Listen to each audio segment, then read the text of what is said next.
Mesdames et messieurs, bonsoir. L'actualité dans toute sa diversité, c'est dans Semaine Po. Au menu de ce numéro, des sujets. Le recrutement de l'opérateur technique chargé de la révision du fichier électoral au compte de la présidentielle de 2015 et l'annonce plutôt de la reprise des manifestations des rues par l'opposition guinéenne. Sur ce plateau, nous recevons deux invités. Le premier, M. Maxime Koivogui. Il est le directeur du département transparence de la CENI, entendez Commission électorale nationale indépendante. Monsieur Koivogui, bonsoir. Bonsoir, monsieur Mfali. Bienvenue dans Semaine Po. Merci beaucoup et bonsoir à vos nombreux téléspectateurs. Voilà, deuxième invité donc au compte de cette émission, Dr Faya Melimouno. Il est le président du bloc libéral. Dr Faya, bonsoir. Oui, bonsoir, monsieur Guiraoui, et bonsoir aux téléspectateurs d'Évasion. Voilà. Alors, d'entrée de jeu, je vais me tourner vers monsieur Koivogui et on va ouvrir le débat donc par le recrutement de l'opérateur technique chargé de la révision du fichier électoral au compte de la présidentielle de 2015. C'est Gemalto France qui a été retenu. Monsieur Koivogui, expliquez-nous à présent les conditions et la procédure de passation du marché. Merci beaucoup, Mfali. Oui. Mon frère Faya, bonjour. Oui, bonjour. Oui, parce que pour nous c'est le matin, les autres c'est le soir. Mais vous et moi, on est, disons, à l'aube de la journée. Parce que le noir, on l'aime pas. Vous et moi, j'espère. On aime la clarté. Je voudrais tout d'abord, dans la situation actuelle, présenter, et dans le combat que je fais à Macenta, Faya est d'ailleurs un bon témoin oculaire de ça, contre Ebola.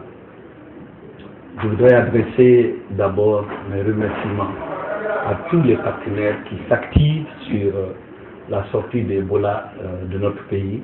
Donc qu'il s'agisse de communautés internationales, d'organisations nationales, les ressortissants eux-mêmes, les citoyens, autrement dit les habitants des villages eux-mêmes, les médecins dans toutes les structures par lesquelles ils interviennent, les autorités préfectorales, sous-préfectorales de Macenta, ainsi que le ministère et le gouvernement, le président de la République. Je voudrais saluer tous ceux qui s'activent à ce que Ebola parte, non seulement de Macenta, mais également de la région forestière et pour tout ce qui est fait pour la République de Guinée, pour notre propre pays. C'est assez grave aujourd'hui qu'on s'asseye pour parler d'élections comme telles, sans s'y pencher premièrement sur cette question. Voilà, donc le message est compris, M. Koivogui. À présent, revenons donc au débat du jour.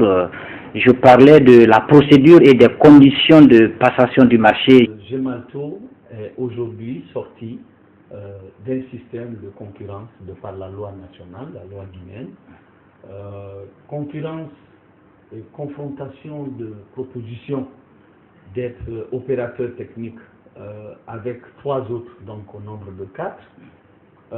Bien entendu, avec manifestation d'intérêt sur la base d'achat de cahiers de charges avec 5 autres, donc au nombre total de 9. Les 4 qui ont soumissionné donc ont connu pratiquement, si vous voulez, l'exercice d'une évaluation conforme à la loi. Donc Gemalto, la société Gemalto de France, a été adjudicateur.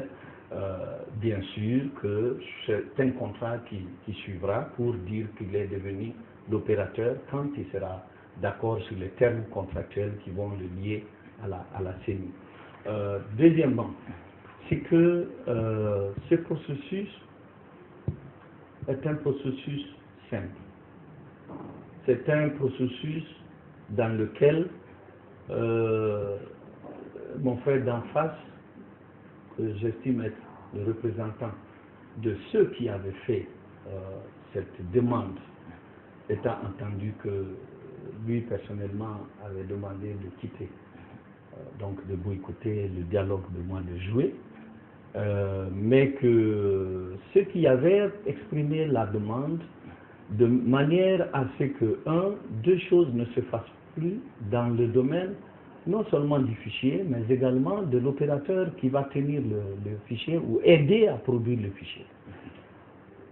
Que tout intervenant dans ce système d'établissement de la liste électorale des électeurs, un opérateur technique surtout, contractuel surtout, soit recruté sur la base d'un appel d'offres.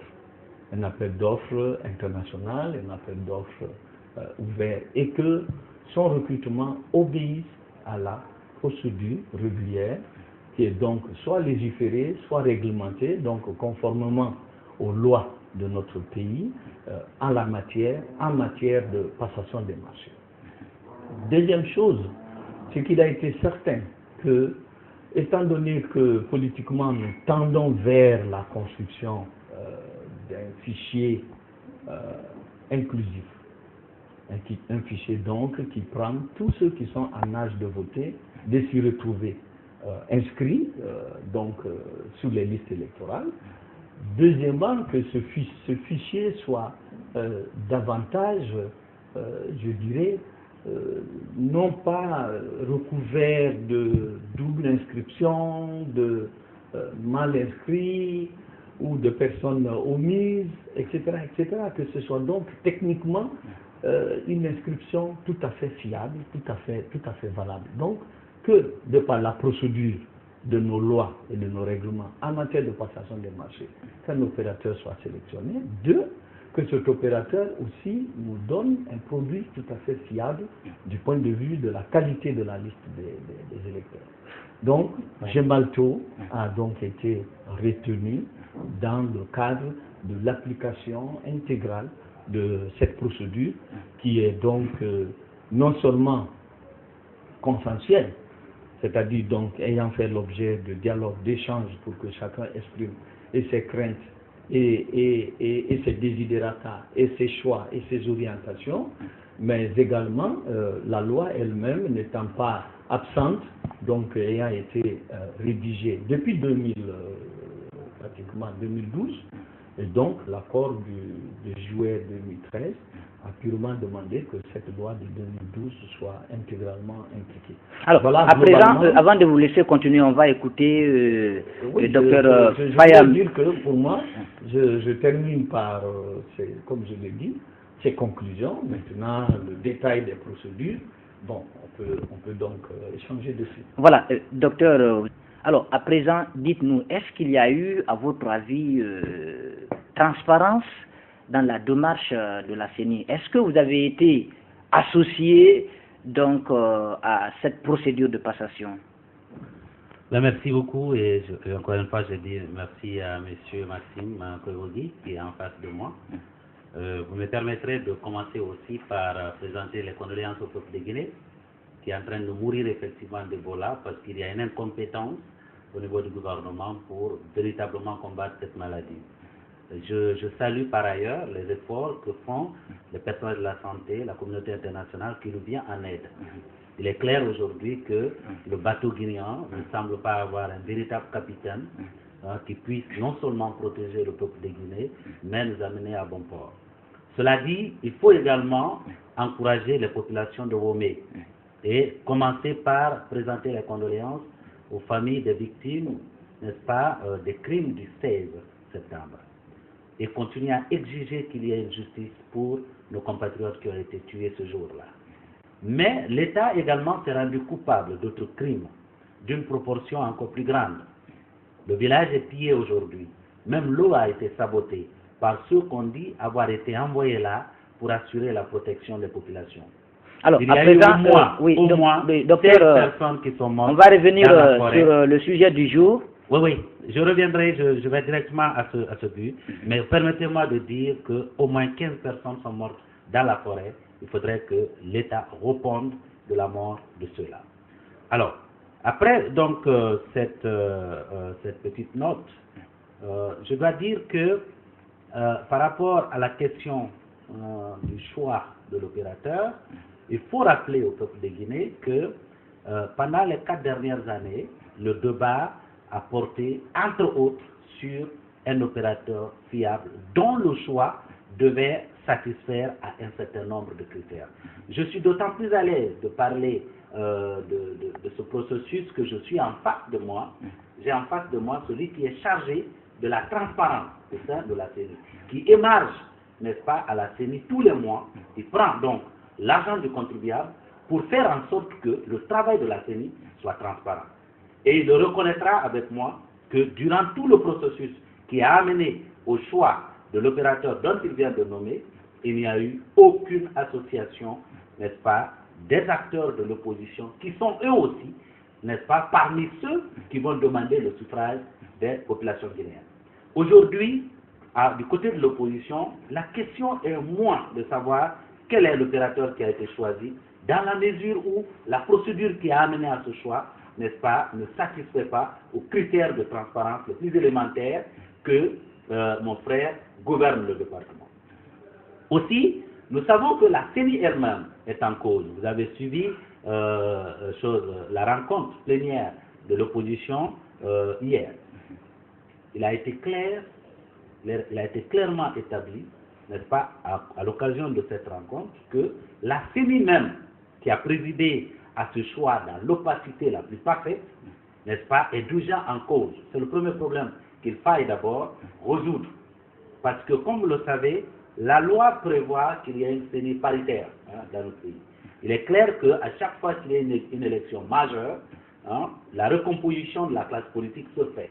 Et au regard de cette recomposition de la classe politique, il faut réajuster les choses pour que cette parité soit maintenue. Alors, docteur, si je vous comprends très bien, vous remettez en question tout ce qui a été fait par la Commission électorale nationale indépendante?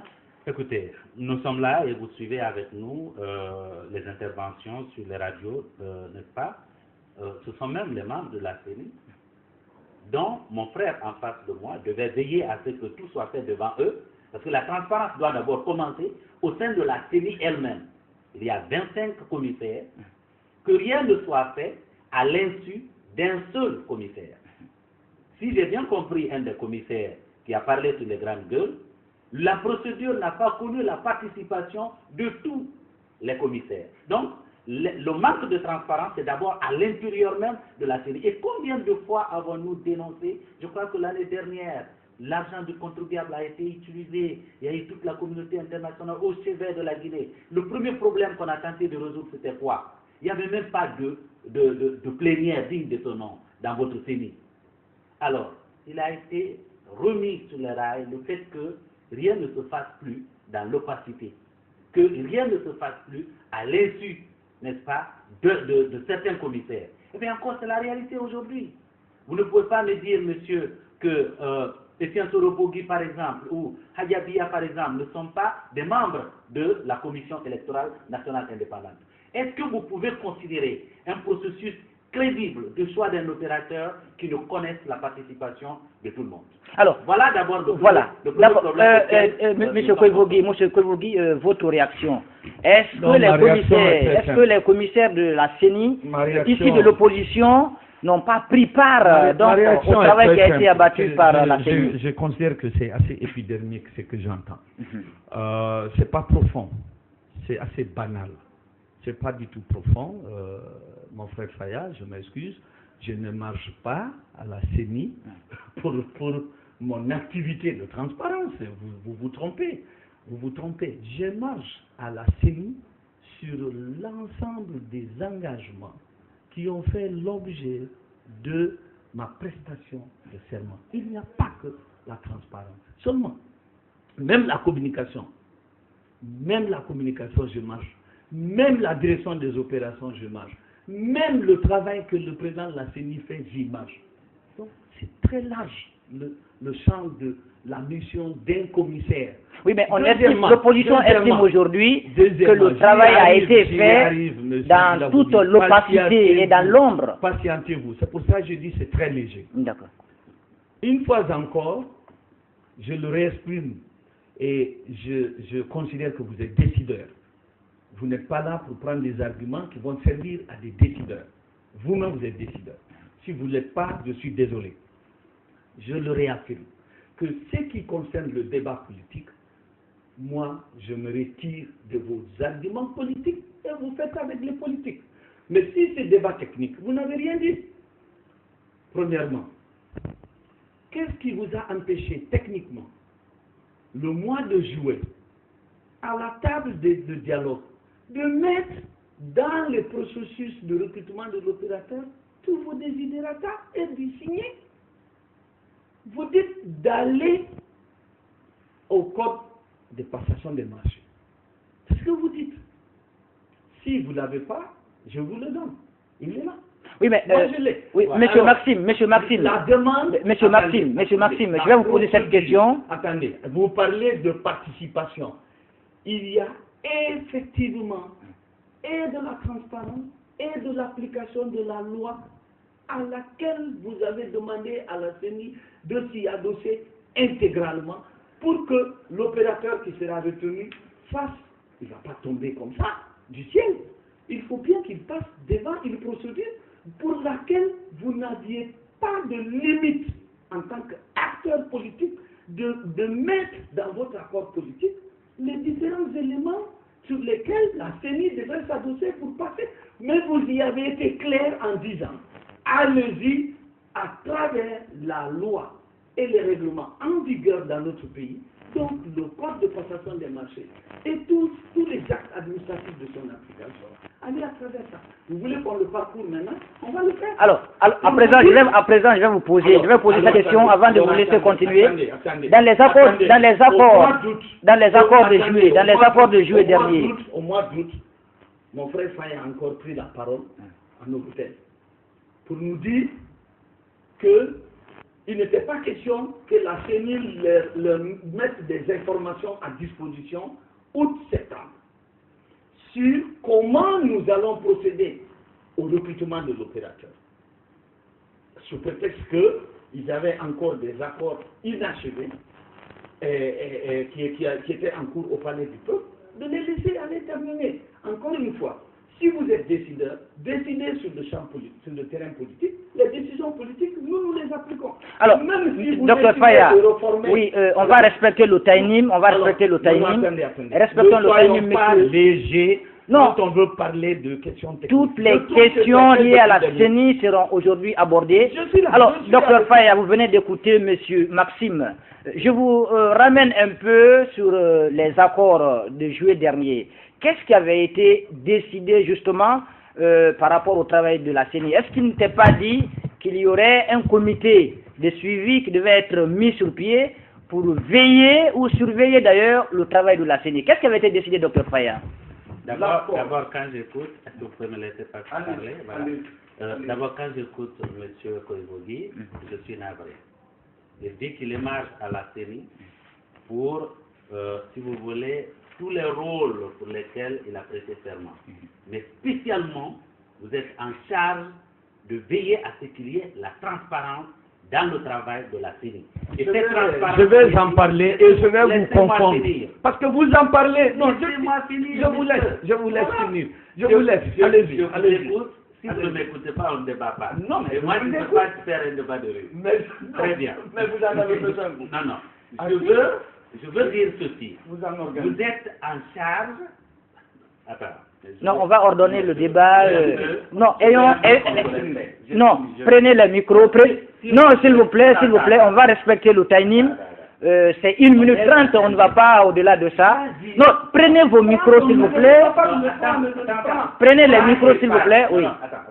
Quand il parle, oui. Je ne lui ai pas coupé la parole depuis le début. S'il me coupe la parole, je ne participe pas à un débat de lui. Alors, on va ordonner le débat. Dr. Faya, vous avez la parole. Vous avez 1 minute 30. Donc, ce que je vais dire par là, c'est quoi? Monsieur Koivogi qui est en face de moi, il est chargé particulièrement de veiller à ce que la transparence soit de mise à la CENI. Transparence signifie non pas seulement être transparent vis-à-vis de la classe politique qui sera demain les demandeurs du suffrage des Guinéens, mais la transparence vis-à-vis tous les membres de la CENI. Cela n'est pas aujourd'hui de mise. Il va essayer de me dire que c'est léger Mais quand j'ai écouté sur les grandes gueules, M. Étienne Sorofogui, qui est commissaire de la CENI, dire qu'il y a des commissaires qui n'ont même pas pris part, n'est-ce pas, à cette procédure de choix de l'opérateur, je dis, je ne sais pas ce qu'il entend par transparence, mais à ce niveau-là, il n'y a pas de transparence. La deuxième chose, je veux rappeler à M. Koivogi que lorsque nous nous sommes retrouvés au Palais du Peuple, à l'occasion du dialogue interguinéen, il y a des choses qui ont été reprécisées, les mêmes que vient de vous rappeler M. Guilavogui, quand il dit qu'autour de la table l'année dernière, il était clairement dit qu'il y a tellement de pagaille au sein de votre CENI qu'il faut un peu vous encadrer et qu'il fallait qu'il y ait un comité de suivi, qu'il y ait un comité de veille. Et on s'était entendu, votre commission électorale était présente par, n'est-ce pas, certains commissaires, dont, entre autres, le rapporteur qui était là durant toutes ces journées. On s'était entendu sur tout. On n'a pas signé les relevés de conclusion. Vous avez commencé, n'est-ce pas, la marche, n'est-ce pas, unilatérale, sans attendre que un accord politique soit signé qui vous précise vos prérogatives et comment vous devez agir.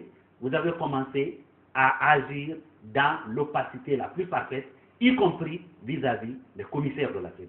C'est cela qui est le problème aujourd'hui. Alors, on va écouter à présent M. Koivogi. À part, oui, M. Koivogi, à part donc les commissaires de la CENI, le travail que vous venez d'effectuer, dites-nous à présent, est-ce qu'il y a eu un comité, à part les commissaires, qui a évalué le travail qui a été fait?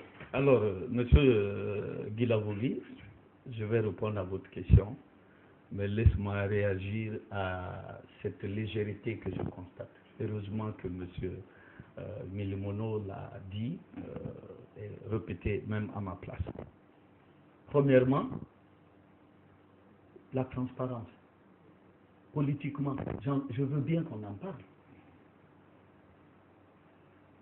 En janvier 2012, qui des partis politiques n'a pas reçu le projet de mise en place des mécanismes de transparence à la CENI? Qui? Comme ils le disent. Mais ce sont les mêmes qui ont dit. Non, on n'a pas envoyé les commissaires à la CENI pour nous faire des manuels, pour nous faire des mécanismes. Écoutez, tous ceux qui ont eu l'agrément de faire de la conquête du pouvoir sont officiellement autorisés. Le terrain politique, nous vous le laissons pour que ceux qui en ont pris l'agrément débattent avec vous. Ne venez pas en face de nous pour nous parler que de politique. Monsieur Étienne est libre de ses opinions. Mais qu'il vienne à la CENI démontrer que lui ne fait pas partie des commissaires qui évaluent étape par étape le processus de travail des commissions qui sont mises en place. Lui, en tant que directeur adjoint des opérations, comment peut-il dire dans son mandat, puisque tu me dis que moi je marche pour la transparence, Étienne marche pour les opérations. Moi je marche sur les phares à jeter, sur la transparence des opérations. Mais celui qui les pilote, qui les coordonne, c'est Étienne. Pourquoi lui, jusqu'aux opérations, il est dehors? Que fait-il à la CENI? Pourquoi il ne quitte pas alors? Alors, M. Maxime, vous pensez aujourd'hui que les commissaires issus de l'opposition font le double jeu? Non, je dis bien participent intégralement. Ce qu'ils disent dehors ne les engage. Mais ce qui se fait à l'interne participe intégralement. Vous prenez tous les commissaires, vous êtes allés jusqu'à dire que vous n'en avez plus que 3. Mais prenez les 3, demandez-leur à quelle commission, à quels travaux. Maintenant là, Étienne n'est pas à Mariador, il est où? Les autres sont là-bas, en train de se former sur la biométrie. Il viendra vous dire qu'on l'a exclu sur la liste des participants. Monsieur Fayard, s'il vous plaît, ceux qui font le jeu pour vous mal informer, s'il vous plaît, dites-leur de faire du bon jeu. Ceux qui veulent vous aider à progresser dans l'effort de gestion, nous savons que l'alternance politique est une réalité absolue. Nous savons que vous êtes quelquefois mûs par le fait que vous croyez que les résultats électoraux sont fabriqués. Cette pratique est révolue. Aucun résultat électoral ne sera fabriqué. Alors, les docteur, œuvres humaines, oui, on va passer la parole à présent. On va respecter le timing, M. Kouibougi. Mais malheureusement, quand je dis que si les réactions, nos échanges ne sont pas profonds, on n'ira nulle part. Quand on me dit qu'on a exclu des commissaires, je vous ai dit maintenant, allez à Mariador, les commissaires sont là-bas en formation pendant 2 jours, Etienne n'y est pas, qu'ils viennent vous dire encore qu'on l'a sorti de la liste. Adjabia que vous mentionnez est même à la tribune depuis. Il n'y a pas d'activité, même en réunion de département où Adjabia ne vient pas. Elle vient même sans être responsable du département. Et Mamadi Kondé, le rapporteur, malgré son âge, et l'âge Khalil, malgré... D'accord, voilà. Alors avant de passer la parole, à Dr Faya, je vous ai posé une question. Voilà. Le travail qui a été fait a été évalué par quelle institution, M. Kouibougi? Alors, maintenant, au plan technique, je vous donne 4 étapes. La première, c'est que nous avons procédé d'abord à la mise en place d'une commission à l'interne de la CENI chargée de proposer, pour, conformément à la loi, les services d'État qui ont en charge la passation des marchés, n'est-ce pas, la mouture du cahier de charges. À cet effet, nous avons lancé un appel d'offres international pour répondre à 2 questions fondamentales, ou 2 demandes d'ailleurs. La première, c'était que Sabari Weimar n'intervienne plus dans le processus définitivement de révision, voilà, soit exclu, arrête d'ailleurs de travailler avec nous parce que leur contrat était complètement bouclé, il n'y avait plus aucune relation contractuelle. On avait estimé que eux, ils pourraient plutôt nous aider à aller rapidement dans la révision des corrections puisqu'ils savaient les anomalies, ils savaient où c'était positionné, mais nous avons dit, à la demande et à la quiétude sociale et politique, bien entendu, nous disons à Sabari, arrêtez-vous là, et ça a été publié officiellement, qu'on ne travaille plus avec Sabari, et on a lancé un appel à manifestation d'intérêt, pour lesquels donc on a un consultant qui a fait la correction sur l'ensemble des anomalies concernant la cartographie des bureaux de vote, l'affectation des électeurs, et aussi un autre qui s'est chargé de nous appuyer dans la conception du cahier de charges qui va faire objet d'appel d'offres par les structures qui en sont, disons, légiférées et réglementées par nos lois et nos règlements. Donc, le projet a été fait, et quand on a fait les projets, on l'a passé donc à la direction des marchés publics et à la direction des grands projets, pour que eux, conformément donc au code des marchés publics, chacun dans ses attributions, nous apporte la non-objection afin que le cahier de charges soit mis en appel d'offres. Ce qui a été fait. Voilà. Ensuite, la deuxième étape importante, c'est qu'aucun organe de publicité, d'information, nationale et étrangère, les plus pertinents pour la partie francophone, n'ont pas été laissés de côté. Le journal Le Monde, Jeune Afrique, ont publié l'appel d'offres. Ensuite, tous les journaux de la place les plus pertinents ont publié. Toutes les presses en ligne ont publié. Troisième étape, ce cahier de charges a été acheté par des sociétés guinéennes, dont 2 de Guinée, et puis 7 de l'étranger, qui avaient l'intention de soumissionner.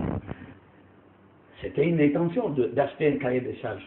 En ouvrant le cahier de charges, en voyant l'ensemble des spécifications, pour répondre à ce que je vous disais sur la qualité du fichier électoral, 4 seulement ont pu déposer une offre.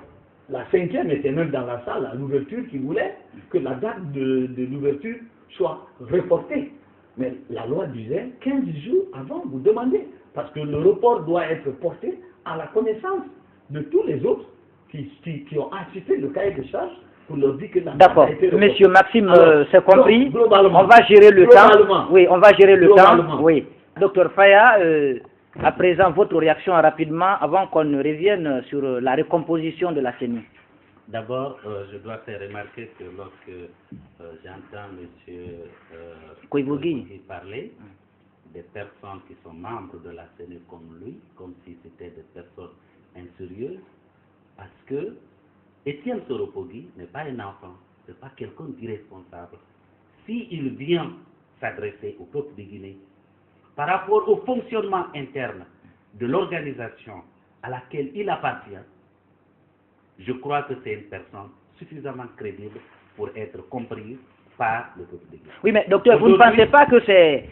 Les commissaires, en tout cas, ont prêté serment. Oui. Donc, le fait à tout moment de rapporter tout ce qui est en train d'être fait, est-ce que vous ne pensez pas que c'est une violation? Non, ce n'est pas une violation. Écoutez, ils ont prêté serment de faire le travail selon les valeurs républicaines. M. Koivogi a cité tout à l'heure tous les organes de l'État qui prennent part de près ou de loin dans le processus. Je crois que tous les débats que nous avons eu à faire ont mis l'accent sur le fait que les partis politiques, ce sont les premiers intéressés. Ce n'est pas la direction des marchés publics qui demande le suffrage des Guinéens. Ce sont les partis politiques selon la Constitution et les lois de la République. Il a cité beaucoup. Mais pourquoi les partis politiques n'auraient pas pu être là, ne serait-ce qu'en tant qu'observateurs du processus? Si le processus... Attendez, je me pose pas la question. Si le processus était transparent, pourquoi, premièrement, certains commissaires n'ont pas pris part? Et pourquoi des choses? Deuxièmement, parce que l'opposition avait même écrit une lettre, puisque les relevés de conclusion n'ont pas été signés, du dialogue, le dernier qui a eu lieu au Palais du Peuple, l'opposition avait adressé une lettre à un moment donné au ministre Sako pour dire qu'il soit permis aux partis politiques de l'opposition d'être là en tant qu'observateur du processus de sélection. Cette lettre est restée morte. Vous comprenez? C'est cela la transparence dont vous parlez? Je crois que nous sommes en train de parler des choses très sérieuses. Vous savez, les conflits sur le continent africain ont pour origine la manière dont le processus électoral a été mené. Et quand on parle de processus électoral, l'une des étapes les plus importantes, nous travaillons avec la biométrie. Le choix de l'opérateur est une étape importante.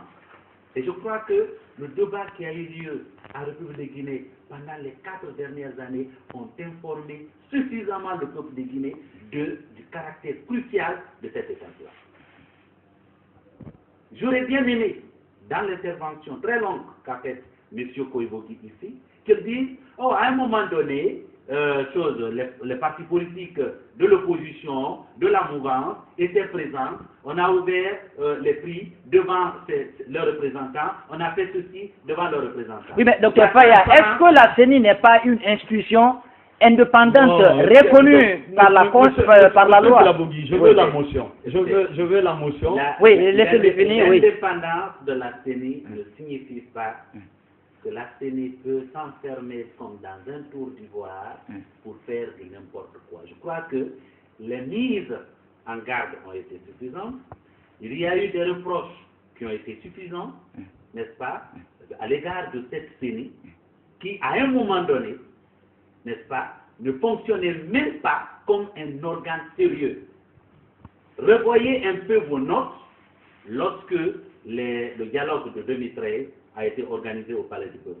Le premier sujet sur lequel les gens se sont attardés, c'est quoi? Le fonctionnement interne de la CENI. Le même fonctionnement qui est en train d'être reproduit encore aujourd'hui parce qu'il reconnaît quand même que, l'opposition n'a que 3 actuellement. Oui, bon, tout à l'heure, on va parler de ça. On va parler de ça tout à l'heure. Ceux-là n'ont même pas la possibilité de participer à une étape aussi cruciale. Voilà, alors, monsieur Maxime, monsieur Maxime, à présent, on vous écoute. Voilà l'architecte de plusieurs idées qui ne sont que des interrogations. Et quand on veut y répondre, il dit qu'on est long.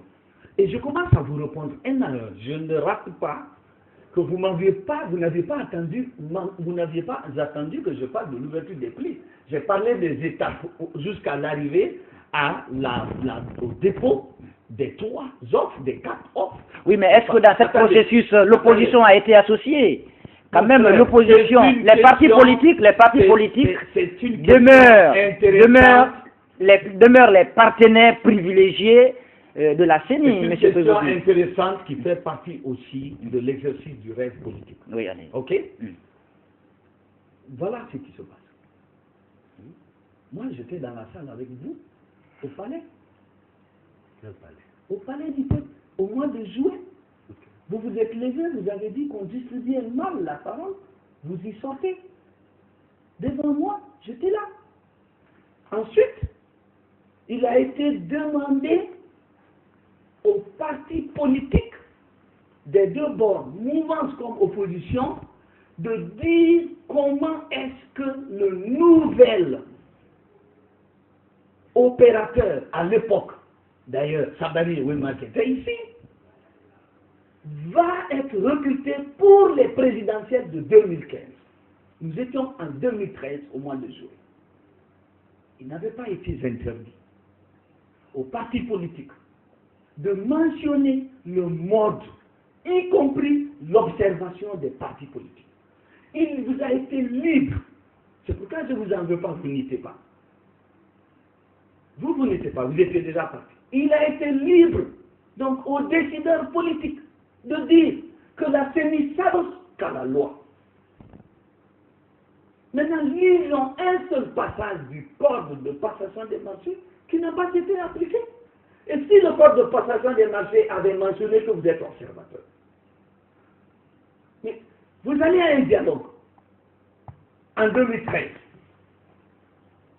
Dans ce dialogue, vous n'y mentionnez pas que vous allez être observateur et vous exigez à la CENI d'appliquer la loi en la matière.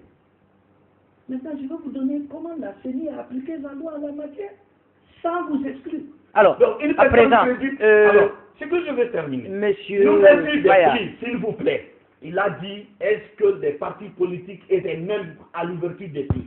Monsieur Faya, vous avez oublié que votre représentant, qui est député comme vous, de l'UFDG, a dit, cette ouverture est si transparente que j'y donne et mon crédit et mon cursus. J'en donne feu vert que l'activité de recrutement soit poursuivie. À la direction des marchés publics, à la place publique, dans les journaux de la presse.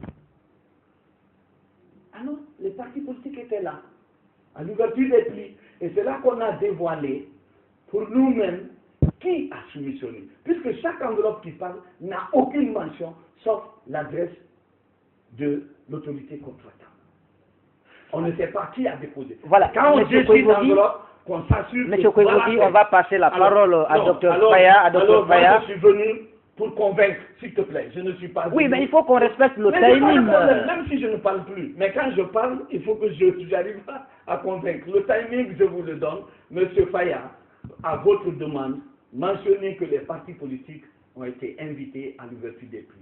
Mentionnez que les partis politiques ont été invités à nos hôtels pour prendre connaissance du processus de recrutement. Et que vous-même, vous avez pris parole en disant, vous n'avez encore rien conclu au Palais du Peuple, vous êtes obligé de sortir. D'ailleurs, c'était une tribune qui vous était bien donnée pour que vous lanciez au peuple. Alors, Dr Faya, l'opposition s'est retrouvée cette semaine. Alors, l'un des points de revendication de cette coalition aujourd'hui, c'est la recomposition paritaire de la CENI. Alors, on a envie d'en savoir un peu plus. Aujourd'hui, il y a combien de commissaires aujourd'hui qui se réclament de l'opposition au sein de la Commission électorale nationale indépendante? C'est peut-être 3 ou 4 qui se réclament véritablement, n'est-ce pas, de l'opposition, pas même qui se réclament de l'opposition, mais qui se battent véritablement pour les valeurs. Je rappelle à monsieur... Oui, mais où sont partis les autres? Ils n'étaient pas 3 lors de la création de la CENI. Où sont-ils partis aujourd'hui? Je crois que lorsque il y a une élection majeure dans un pays, j'entends par élection majeure les élections présidentielles, les élections législatives, la recomposition de la classe politique se fait. Il y a des gens qui étaient de l'opposition hier qui sont de la mouvance, il y a de ceux qui étaient de la mouvance qui sont de l'opposition, etc., etc. Si cette réalité est, il faut que la parité de la CENI se réajuste. L'une des raisons pour lesquelles on doit d'ailleurs exiger que cette CENI soit complètement recomposée, c'est quand j'entends mon frère Koivogi. Vous avez parlé des accords du 3 juillet. Comme vous savez le faire, vous avez sciemment omis de mentionner que, autour de cette table, il était convenu qu'il y ait auprès de la CENI un comité de veille. Vous n'en avez pas parlé parce que généralement, il ne s'agit pas de quelque chose qui vous arrange. Premièrement, qu'il y ait un comité de suivi des accords, les mêmes comités de veille et de suivi qui ont été réitérés et qui apparaissent clairement avec une composition amendée d'ailleurs lors du dialogue interguinéen qui a eu lieu au Palais du Peuple. Le même accord sur lequel le pouvoir a mis le pied pour vous permettre de continuer à faire le travail aussi important que le choix d'un opérateur technique dans l'opacité la plus parfaite. C'est parce que le pouvoir n'a pas voulu, n'est-ce pas, qu'il y ait autour de la table des gens du comité de veille, qu'ils soient de l'opposition et de la mouvance, des gens du comité de suivi qui surveillent, n'est-ce pas, la manière dont le processus devait se faire. Vous avez choisi de mentionner une partie de ces accords sans parler. Si vous me dites qu'il n'a pas été question de comité de suivi ni de comité de veille dans cet accord du 3 juillet, peut-être je peux croire à une virgule que vous êtes en train de poser. Vous comprenez? Donc, ici, la raison pour laquelle cette CENI doit être recomposée, c'est qu'elle a montré suffisamment son incapacité à être impartiale dans le processus. Alors, à votre avis, qu'est-ce que la CENI est en train de préparer? Parce que dans toutes les revendications de l'opposition, pourquoi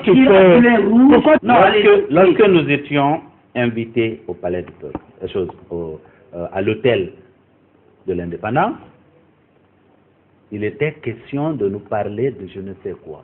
Ce jour-là, nous avons rappelé qu'un processus est engagé. C'est un dialogue qui a regroupé les membres du gouvernement, les représentants de l'opposition, les représentants de la mouvance, les représentants de la CENI. Nous étions tous autour de la table. La discussion a duré des jours, voire des semaines. C'est l'intelligence guinéenne qui a été utilisée. Ce sont des ressources guinéennes qui ont été utilisées. Pourquoi avons-nous mis le pied là-dessus? Pour empêcher que, n'est-ce pas, le relevé de conclusion soit signé en bonne et due forme pour permettre l'encadrement du travail que vous devriez faire en tant que CENI. Alors que vous étiez partie prenante au même dialogue. C'est sur quoi on s'est entendu, y compris la CENI était d'accord là-dessus. Quand il y a la répétition des arguments, il faut laisser répondre. Allez-y, aujourd'hui, est-ce que la CENI serait influencée, comme certains le pensent, par le pouvoir? On ne peut pas aller de question en question, M. Guilabogui. J'instruis votre question et je vais y répondre. Non, parce que ça y a soulevé des questions. Mais malheureusement, mais parce que ça y a fait que soit je migre de ma peau de commissaire et je me positionne en citoyen, et comme ça on va tous, parce qu'il a toujours le doigt accusateur. Il faut regarder comment il balance le doigt. Deuxièmement, il dit que moi j'ai dit qu'il n'y a pas eu comité de veille. Non, j'ai dit j'ai la quoi appliqué intégralement. J'ai siégé au PNUD, au comité de suivi, contre vents et marées, demandez à Étienne.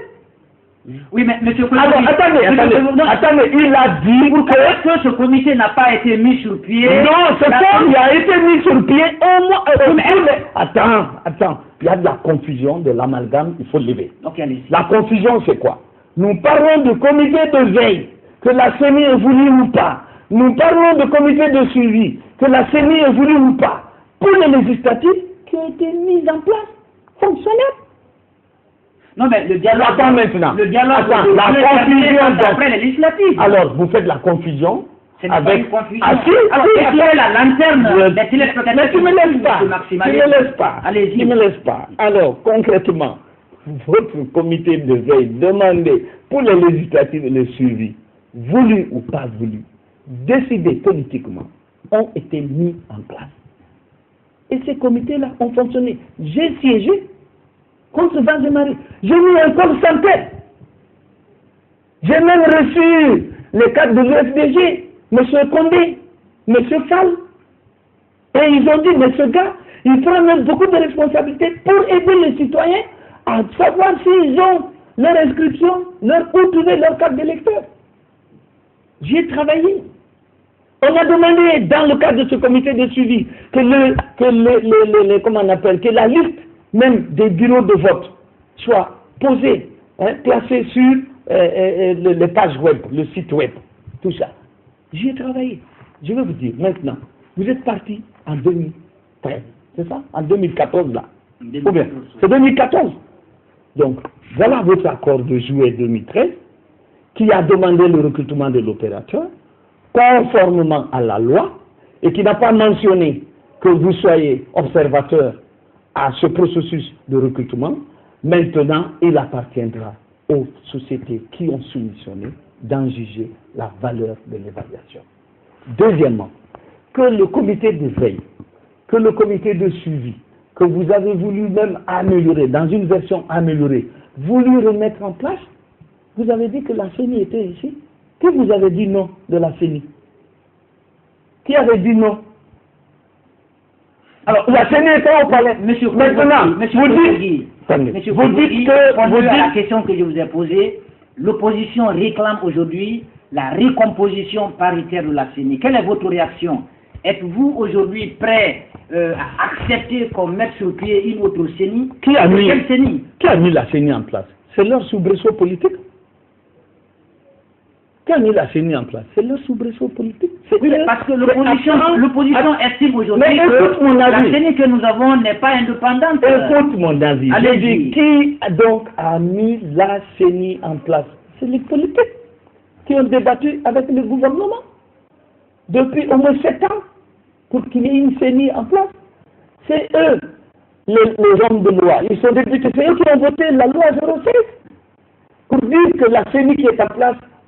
Maintenant, si on se lève le matin, on dit que non, il y a des commissaires qui ne sont pas transparents parce qu'ils ne sont pas même venus à la formation de Mariador. Ils n'ont pas été dans les commissions. Non, ils sont jugés de telle ou telle manière, ils sont exclus. Non, on a recruté un opérateur conformément à la loi. Le ministère de la Justice, y compris le ministère de l'Économie et des Finances, n'ont pas donné accord que politiquement, il y ait des observateurs de tous bords. Il faut recomposer la CENI. On y est. On y est. Nous avons fait les élections législatives les plus crédibles d'Afrique, M. Faya. Félicitez la CENI maintenant pour la qualité des législatives. Vous pouvez en sourire, non pas en rire, mais vous avez le droit d'en sourire. Et je vous le dis, que tous les partis politiques reconnaissent qu'il n'y a plus de confection de résultats à la CENI. Qu'il n'y a plus de confection de... C'est votre première préoccupation fondamentale. Quel résultat pour les élections? Je vous rassure que pour les questions de transparence, j'en ai construit 22 instruments de transparence, rien que pour les législatives. Pour les communales, j'en mettrai plus si nécessaire. Mais je vous assure que vous n'en connaissez même pas un. Et pourtant que la loi vous accorde un seul instrument. Alors, docteur ensuite, je termine. Nous arrivons au terme donc de cette émission. Monsieur docteur Paya Milmouno, dites-nous à présent, quel est votre mot de la fin? Est-ce que vous avez un appel à lancer à l'endroit du peuple de Guinée? Et que ce que j'ai à dire au peuple de Guinée, c'est qu'il a une CENI qui n'est pas sérieuse, qu'il faut recomposer. Il suffit d'entendre le représentant de cette CENI devant nous pour s'en convaincre. C'est tout ce que j'ai à dire. Merci. Oui, monsieur Maxime. J'invite la classe politique à plus d'abnégation pour construire la démocratie et que la CENI d'aujourd'hui n'est pas une CENI qui va confectionner des résultats. Pour qui que ce soit. Et je réitère que l'alternance politique, qui peut être une préoccupation fondamentale, et la succession des intelligences du pays, si cela peut se faire dans l'ordre, dans la cohésion, dans la pacificité, nous construirons ensemble une nation prospère, parce que ce n'est que le bien-être que le peuple recherche dans la gouvernance du pays. Voilà. Alors, mesdames et messieurs, Semaine Po, c'est la fin de ce débat politique, le rendez-vous incontournable des acteurs politiques.